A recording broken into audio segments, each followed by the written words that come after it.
Hello everyone, my name is Sheen and welcome back to my channel. Today we are back in Savannah Vista. Don't forget to subscribe if you like what you see.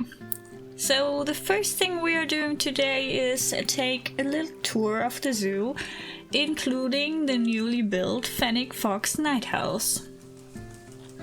The nighthouse was inspired by Ghanaian architecture. I hope I said it right. I listened to it previously just before this recording, just to be sure, but I'm not sure if I pronounced that right.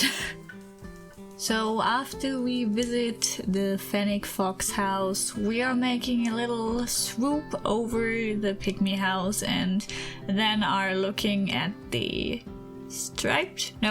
spotted, why do I always get that wrong? The spotted hyena habitat, and behind that, where you see the little rock formation, that is where we are going to build the Hamadryas Baboon habitat.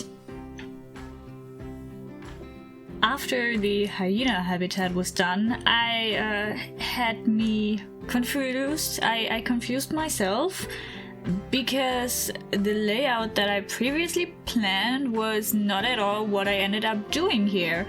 Because instead of an hyena or like leopard habitat, I wanted to have a rhino slash Nileshwe, however you pronounce that, habitat, and after that there should have been no habitat until you get to the little waterfall section that you can't see right now, but I promise you it's there.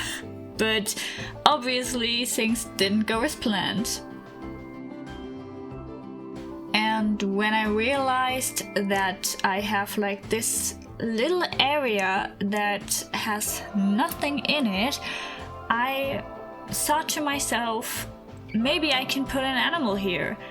And that sparked a really long search for the best animal that I could fit in here. I admit I had pretty early on the idea on putting the baboon in there, but in my original layout, and I think I can now say with confidence that layout is not gonna happen anymore. But in the original layout, the baboon habitat was supposed to be on the top side of the zoo, but obviously that's not gonna happen anymore. Instead, we get this beautiful and far too big enclosure for the Hamadryas baboon. And part of the reason why it is so big is that I didn't anticipate how big it's gonna be once I start like doing the terrain work a bit differently, because actually the terrain work was something that you can see me rework again and again, because I did not really know what I wanted to do here. I knew I wanted to still have that big rock wall that you can see me rebuilding here, but other than that, like, I was like not really sure what to do and how to do. I was just, I mean, you could say I was pretty much winging it.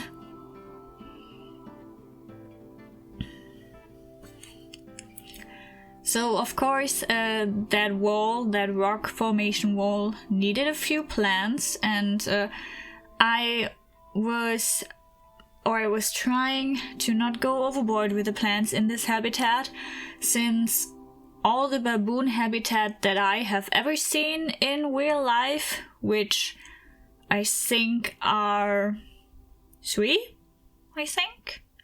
but all of them had no plants whatsoever. But of course, you know me, you know my relationship to plants in this game, so no plants wasn't an option, but I think I managed to not go overboard with the plants, and in the end you can actually see that it does look different from all the other habitats regarding the plants, just because you can see so many rocks and so much of the terrain instead of just plants. After I decided that I wanted to have a trench where you can visit the baboons from. I had a little bit of a struggle because at some point I wanted to also have glass windows, but of course then the trench needs to like make way for the glass panels, and at first I didn't really know how to incorporate that. In the end, you saw me already do that because I'm slow with talking today.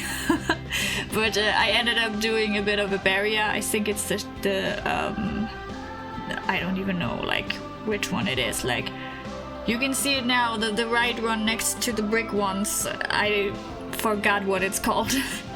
And I also wanted to add a little bit of realism, even though it's not realistic what I did. So I put the electric fence around the trench area, and I thought the baboons would not get over there, but they don't care that it's an electric fence.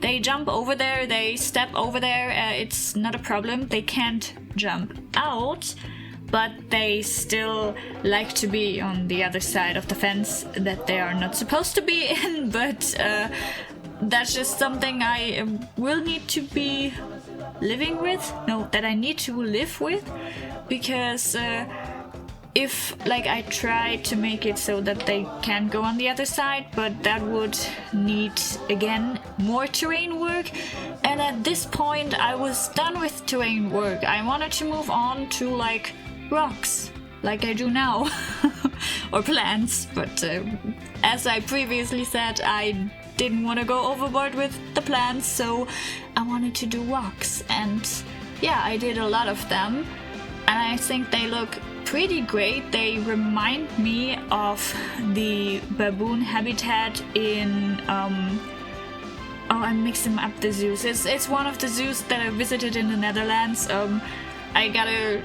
show that I can find pictures and tell you which zoo it actually is, but they did remind me of that, minus the plants that I put in there. Maybe you already noticed, but at the moment you can see that I have a specific tag for the rocks that I'm using. That's currently the Savannah tag, and I don't know if you know that, but you can make your own custom tags in Planet Zoo.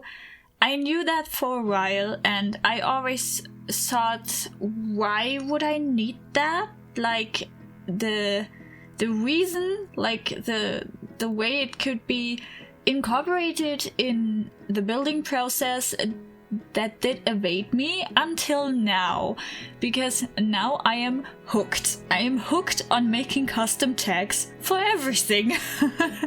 Mainly for my plant palettes at the moment. So what you can do is you can assign specific items like plants. I think the things in the construction tab are also taggable, so you can just tag it with like whatever tag you want to use. In my case, Savannah, and I used it for the plants and the rocks that I'm gonna use in this zoo. And now I can just search for my specific tag instead of searching for Savannah, or I think I told you that I am always searching for the first few letters of a plant and therefore finding it instead of really having another way to find them quicker. So now I just have the Savannah tag or the Everglades tag for the reptile zoo that I have, and it's making it so much easier to build with it. Honestly guys, if you have never used custom tags for like your plant palettes, start doing it. It's so easy, and it's a bit of work, gotta admit, because you need to put everything in there, but after that it's so easy. It's I love it. I just love it. So I just wanted to tell you about that and like maybe gush about it that I like it so much. While you see me doing the glass barriers, a quick reminder. If you made it to this point in the video, don't forget to hit the subscribe button and leave a like and a comment. I don't really had a plan for the glass barrier, so I just opted for my trusted Indonesian brick pieces.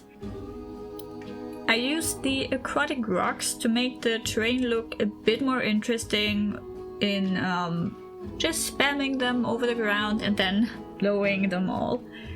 And that was it. I thought I was done. So, can you tell I am not often building for monkeys in this game? Because I completely forgot the climbing structures. So I just put a few of the frontier blueprints in the habitat to rectify that, and they do look way prettier than I thought they would. And now enjoy the rest of the cinematic shots. I hope you liked this video and we'll see each other in the next one. Bye!